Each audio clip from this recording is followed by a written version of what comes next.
हनुमान जी के मंदिर के पुजारी हैं और करीब आप लोगों के आशीर्वाद से 32 साल के आसपास सेवा कर रहा हूँ।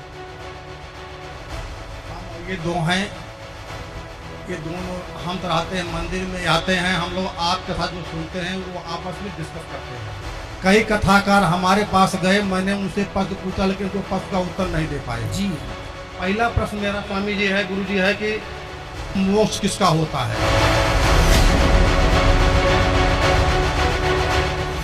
मोक्ष जो होता है, मोक्ष का अधिकारी है मन। माया मरी न मन मरा, मर मर गया शरीर, आशा तृष्णा ना मरी, कह गए दास कबीर। तो जो हमारा मन है वही मोक्ष का अधिकारी, क्योंकि आत्मा तो मोक्ष से और जन्म मृत्यु सबसे परे है। तो जो मन है, कहते हैं ना सब मर गया, शरीर बूढ़ा हो गया, मन बुढ़ा नहीं हुआ। तो मन को ही सारा सुख दुख मिलना है। स्वामी जी, संतुष्टि हमको नहीं हुई।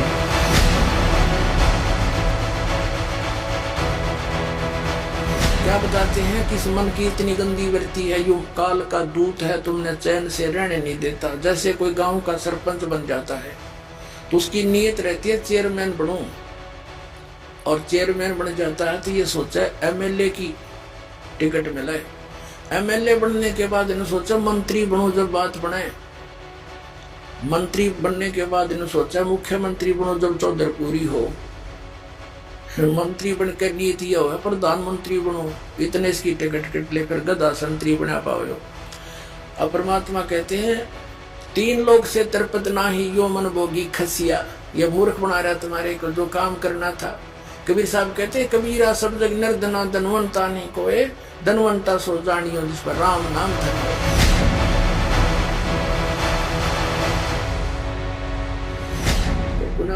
अब हमने वो मोक्ष प्राप्त करना है, जहां जाने के बाद फिर लौटकर हम कभी संसार में नहीं आते। तो वो कौन है? वो परम अक्षर ब्रह्म है, वो सतपुरुष अमर पुरुष है। गीता अध्याय नंबर 7 के श्लोक नंबर 29 में गीता ज्ञान दाता ने कहा कि अर्जुन, जो मैंने तुझे ज्ञान बताया है कि तत्वदर्शी संत की खोज कर ले। फिर वो तत्वदर्शी संत तुझे उस परमात्म तत्व का ज्ञान बताएगा, वो तत्व ज्ञान बताओगा तेरे को। उस तत्व ज्ञान को समझने के पश्चात उसमें लिखा 7वें अध्याय के 29वें श्लोक में कहा है कि जरा मरण मोक्षाय यतन्ति ते, जो माम आश्रित है, यानी मेरे द्वारा दिए गए इस ज्ञान को आश्रय बनाकर तत्वदर्शी संत की खोज कर लेते हैं। और जो केवल यहाँ जरा माने बुढ़ापा, वृद्धावस्था का दुख, मरण माने मृत्यु, जरा और मरण से छूटने के लिए जो प्रयत्न करते हैं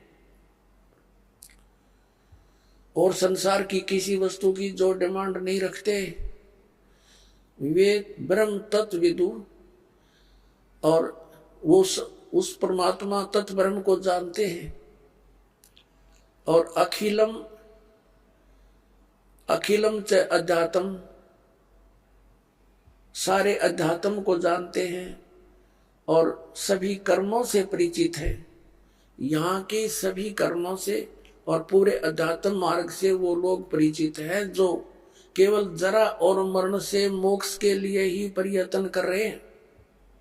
8वें अध्याय के प्रथम श्लोक में गीता ज्ञानदाता से अर्जुन ने पूछा किम तत्ब्रह्म, जिस तत्ब्रह्म को जानकर प्राणी केवल जरा और मरण से इस कष्ट से छूटने का प्रयत्न करता है, तो वो तत्ब्रह्म क्या है, कौन है वो भगवान?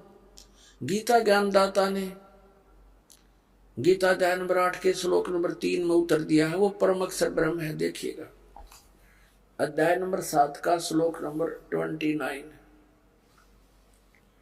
ये 29 नंबर है। इसमें कहा कि जरा मरण मोक्षाय माम आश्रित ये तंती, ये माम आश्रित मेरे इस ज्ञान का आश्रय करके कि तत्वदर्शी संत को खोज लो। तो वो यतंती, ये जो प्रयत्न करते हैं जरा और मरण मोक्ष है। जरा और मरण के मोक्ष के लिए ही जो प्रयत्न करते हैं, ते ब्रह्म तत्विदु कृत्स्नम अध्यात्म से कर्म अखिलम, वह पूरे अध्यात्म को, तत्ब्रह्म को और सभी कर्मों से परिचित हैं, जानते हैं। विदु माने जानते हैं।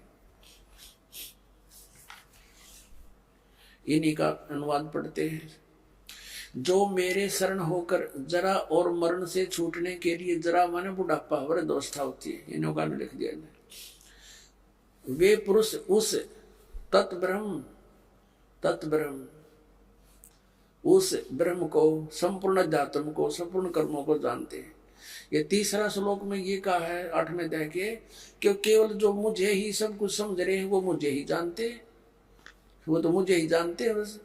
फिर यहाँ बताया 8वें अध्याय का प्रथम मंत्र में अर्जुन ने पूछा गीता जी में, किम तत्ब्रह्म, किम अध्यात्म, किम कर्म पुरुषोत्तम, अधिभूतम से किम प्रोक्तम, अधिदेवम किम उच्यते। इसका वह ब्रह्म क्या है,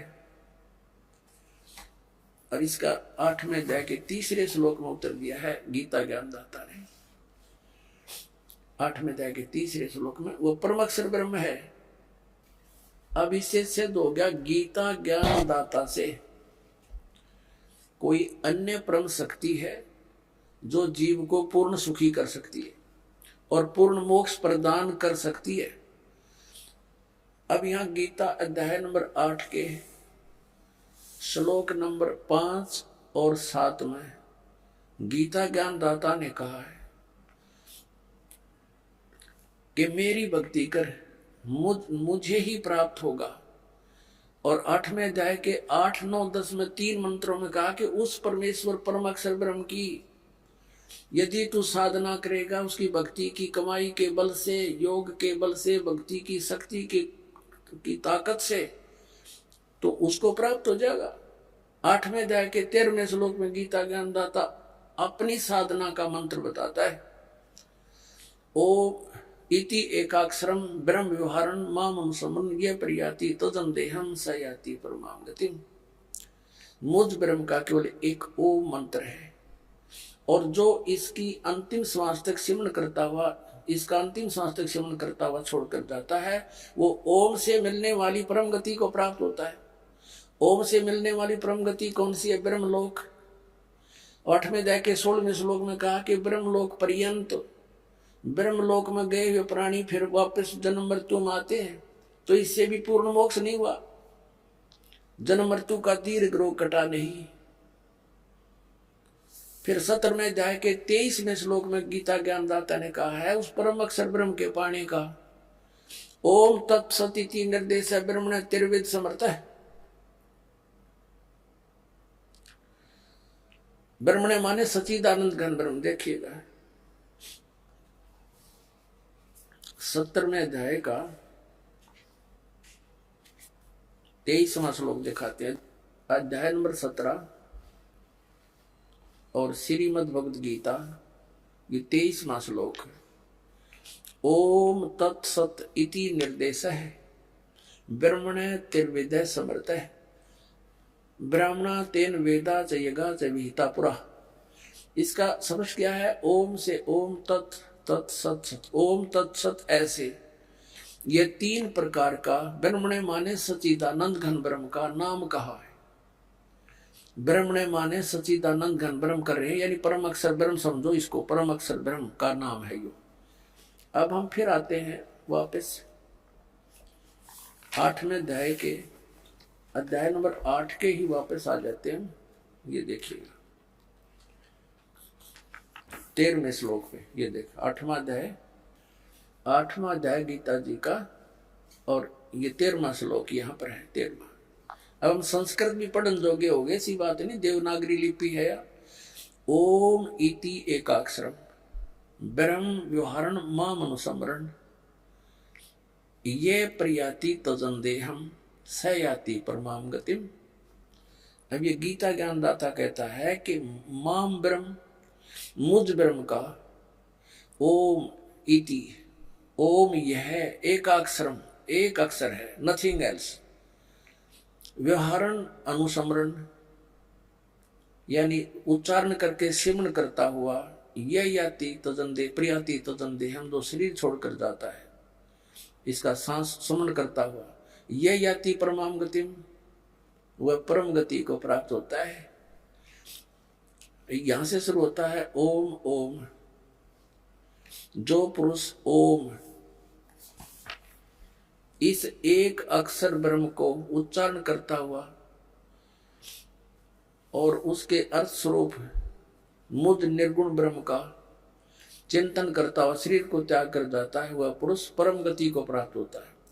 ओम से होने वाली परम गति वो कौन सी है? ब्रह्मलोक। ब्रह्मलोक में गए हुए प्राणी फिर पुनरावृत्ति में आते हैं। देखिएगा 8वें अध्याय का यही फिर 16वां श्लोक। हे अर्जुन, ब्रह्मलोक पर्यंत सब लोग पुनरावृत्ति में हैं। ये स्टार लगा के इन्होंने यहाँ विश्लेषण भी किया है। अर्थात जिनको प्राप्त होकर पीछे संसार में आना पड़े, वहां जाकर भी फिर वापस संसार में आना पड़े, ऐसे पुनरावृत्ति बोलते हैं इसको। पुनरावृत्ति, इसका विश्लेषण किया, पुनरावृत्ति का अर्थ डिफाइन किया इन्होंने। तो इससे सिद्ध हो गया कि ब्रह्मलोक में गए हुए प्राणी भी वापस आते हैं ब्रह्म ओम नाम का जाप करने वाले। आगे गए ना बावड़े, रहते भी सब जाही, बिन साहेब की बंदगी कहीं छोड़ ठिकाना नहीं। मोक्ष प्राप्ति की विधि कहते हैं कि जो सच्ची साधना सतगुरु से प्राप्त हो जाती है, उस भक्ति के करने से पूर्ण मोक्ष हो जाता है। पूर्ण मोक्ष प्राप्त प्राणी उस लोक में चला जाता है जहां पर इसको कर्म किए बिना ही प्राप्त होता है। श्रीमद् भगवत गीता के अंदर उसको निष्कर्मे मोक्ष कहा है। वहां जाने के बाद कोई भी बगैर काम किए ही आपको सब कुछ प्राप्त होगा। इसलिए आप जिस स्थान पर रह रहे हो, ये आपने कर्म करते करते भक्ति करनी पड़ेगी। निर्वाह के कर्म करते करते आपको भक्ति के कर्म भी करने पड़ेंगे।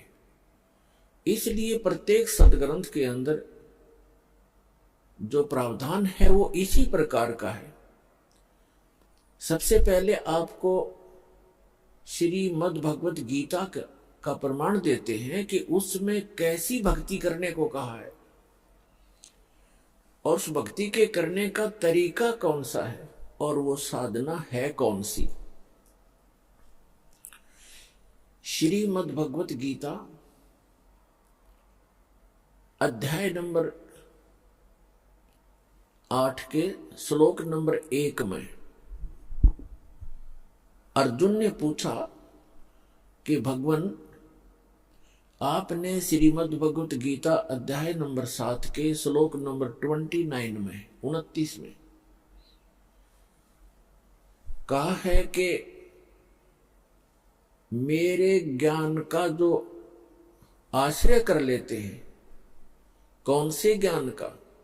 गीता अध्याय नंबर 4 के श्लोक नंबर 32 और 34 में एक विशेष उल्लेख है कि सच्चिदानंद घन ब्रह्म अपने मुख कमल से स्वयं ही यहां आकर के एक यथार्थ ज्ञान बताता है, उसको तत्व ज्ञान कहते हैं। तो चौथे अध्याय के 34वें श्लोक में कहा कि उस तत्व ज्ञान को तत्वदर्शी संत ही जानते हैं। उन तत्वदर्शी संतों के पास जाकर के उस तत्व ज्ञान को अर्जुन ग्रहण करो। यदि आप पूर्ण मोक्ष प्राप्त करना चाहते हो, यदि आप उस शाश्वत स्थान को प्राप्त करना चाहते हो, गीता अध्याय नंबर 18 के श्लोक नंबर 62 में, गीता अध्याय नंबर 15 के श्लोक नंबर 4 में, गीता अध्याय नंबर 18 के श्लोक नंबर 66 में जो प्रमाण दिया है कि अर्जुन, तू सर्वभाव से उस परमेश्वर की शरण में जा, उसकी कृपा से तू परम शांति को और शाश्वत स्थान अर्थात उस अमर लोक को प्राप्त होगा, सनातन परम धाम को प्राप्त होगा, जहां जाने के बाद साधक फिर लौटकर कभी संसार में नहीं आते। तो गीता अध्याय नंबर 7 के श्लोक नंबर 29 में गीता ज्ञानदाता कहता है कि जो मेरे इस ज्ञान का आश्रय कर लेते हैं और तत्वदर्शी संत की खोज कर लेते हैं, वे व्यक्ति फिर क्या करते हैं? जरा मरण मोक्षाय यतन्ति ते तत् ब्रह्म विदु कृत्स्नम अध्यात्म अखिल च कर्मम। वो व्यक्ति जो उस तत्ब्रह्म से परिचित है और सारे धात्म ज्ञान से परिचित है और सभी कर्मों से परिचित है, वे केवल जरा यानी वृद्धावस्था के दुख से और मरण माने मृत्यु के दुख से बचने के लिए ही प्रयत्न करते हैं, उससे मोक्ष प्राप्ति के लिए प्रयत्न करते हैं। जो व्यक्ति तत्ब्रह्म से परिचित हो जाते हैं और सारे धात्म ज्ञान से और सभी कर्मों से कि बुरे कर्म करोगे तो बुरा फल मिलेगा, अच्छे कर्म करोगे तो अच्छा फल मिलेगा, तुमने उस दरगाह का मैल नहीं देखा, धर्मराज के तिल तिल का लेखा। आज कोई कोढ़ी है, कोई रोगी है, कोई कैंसर पीड़ित है, किसी को अधरंग मार गया है, किसी की जुबान नहीं है, कोई गूंगा, कोई बहरा है, कोई लंगड़ा, कोई दोनों टांग कट गई है, कोई और अन्य भयंकर आपदाओं का सामना कर रहे हैं मनुष्य शरीरधारी प्राणी। और अन्य प्राणी भी आप देखते हो, कोई कुत्ता है, खाद लगी है, कीड़े पड़े हुए हैं, टांग टूट गई, पिछले हिस्से को पैरालिसिस हो गया है, दोनों पैरों को लटका के घसीट रहा है। तो ये आपके पूर्व जन्म के कर्मों का परिणाम है। तो ये ज्ञान सत्संग से होता है कि जैसे कर्म आप इस मानव शरीर में करोगे वो आगे आपको भोग्य होंगे। इसलिए आप जी ऐसे कर्म ना करो जो आपको आगे उनका दंड भोगना पड़े। और पीछे गलती में जो भी कुछ हो चुका है उसका प्रावधान, उसका एक विकल्प बताया है परमेश्वर ने कि मेरी शरण में, यानी कबीर परमात्मा पूर्ण ब्रह्म परम अक्षर ब्रह्म की शरण में जो व्यक्ति आ जाता है, उनके सभी पूर्व जन्म के जो अनजानपने में हुए हुए पापों का नाश कर दिया जाता है और पापों से ही प्राणी को कष्ट होता है। आगे फिर वो इस ज्ञान से परिचित होकर के भविष्य में ऐसी गलती वो करता नहीं, क्योंकि वो संपूर्ण अध्यात्म ज्ञान से और सभी कर्मों के परिणामों से परिचित हो चुका है। तो वो व्यक्ति केवल जरा और मरण, जरा माने वृद्धावस्था का कष्ट, इस मनुष्य के ऊपर, मानव शरीर के ऊपर सबसे बड़ा भयंकर दुख है। प्रथम तो वृद्धावस्था का और दूसरा फिर मृत्यु। आप सारा जीवन लगे रहते हो अपने परिवार को सुरक्षित और सुखी बनाने के लिए, और कोठी कार फैक्ट्री जचाने के लिए, और एक सेकंड में मृत्यु हो जाती है। बताओ किस काम पर सारा जीवन डिवोट कर दिया आपने, जो आपका था नहीं, आपके संग जा नहीं सकता, जिसको आप अनजानपने में अध्यात्म मार्ग का ज्ञान ना होने से, परमात्मा कहते हैं आप यहां अस्थायी वस्तुओं को स्थायी जानकर बालकों की तरह अपना सारा जीवन वही नष्ट कर देते हो। और जो कुछ भी आपके पूर्व जन्म के भाग्य में है और वही आपको मिलता है। आप अपनी चतुरता के कारण, अध्यात्म मार्ग से अपरिचित होने के कारण आप अपने भविष्य के कर्म और खराब कर लेते हो।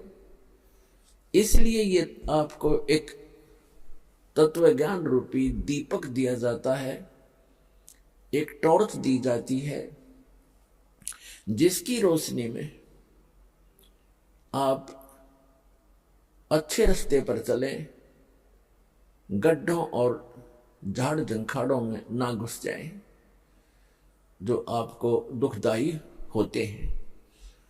तो प्रसंग चल रहा है कि जरा और मरण से छूटने का प्रयत्न जो करते हैं, तो जैसे आप अपने बच्चों की परवरिश के लिए, इनको सुखी बनाने के लिए अपना सारा जीवन लगा देते हो और भक्ति साधना करते नहीं, तो जो कुछ भी आपके पूर्व जन्म के संस्कार प्रारब्ध में, किस्मत में लिखा है, आपको केवल उतना ही मिलेगा। मासा घटे न तिल बधे, विध ना लिखे जो लेख।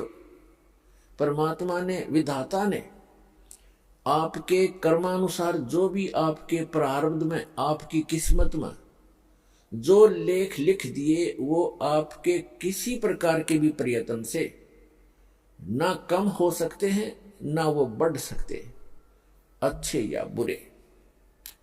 फिर क्या बताते हैं, इसके साथ साथ एक विकल्प बताया है कि सच्चा सतगुरु मेट कर ऊपर मारे मेघ।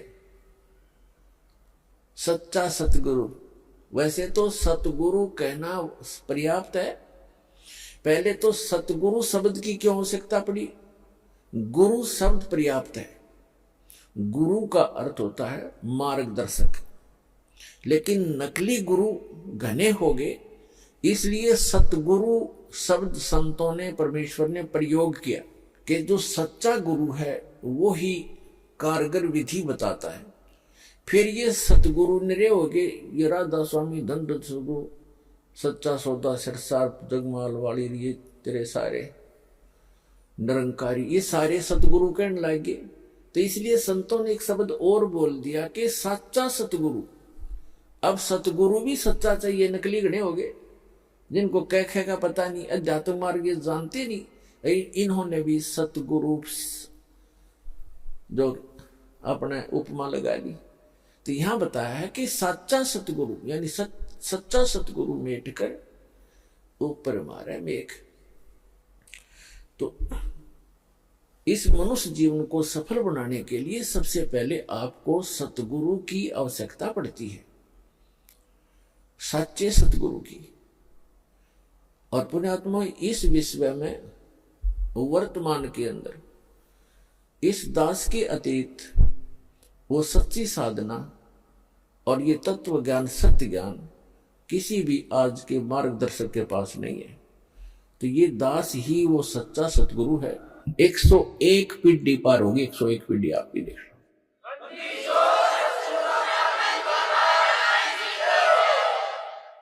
और 101 पीढ़ी पूरा होने में लगभग 1-2 हजार वर्ष अवश्य लगेंगे। तो 1-2 हजार वर्ष तक ये भक्ति चलेगी, ये मोक्ष होगा।